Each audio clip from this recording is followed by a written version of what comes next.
আসসালামু আলাইকুম প্রিয় দর্শক বন্ধুরা, আপনারা দেখতেছেন এগুলো আমাদের বাড়ির খাসি। আমরা এগুলোকে বিক্রি করব। আপনারা যদি কোনো গ্রাহক নিতে চান তাহলে নিতে পারেন।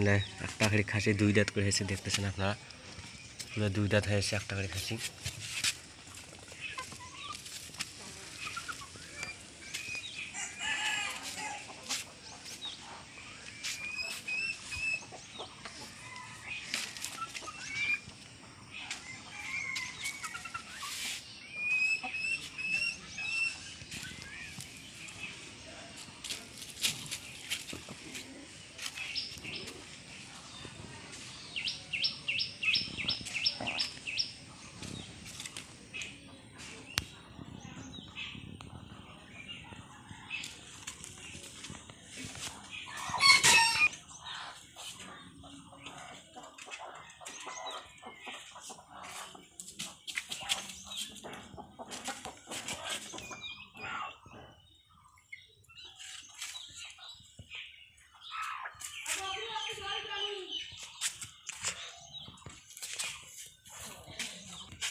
দুই দাঁত করে হয়েছে। প্রিয় দর্শক বন্ধুরা, আপনারা যদি খাসি নিতে চান তাহলে যোগাযোগ করলে আমার সাথে আমাকে যদি আপনারা যোগাযোগ করেন তাহলে আপনারা এই খাসিগুলো নিতে পারবেন। আমরা কোরবানিতে খাসিগুলো বিক্রি করব।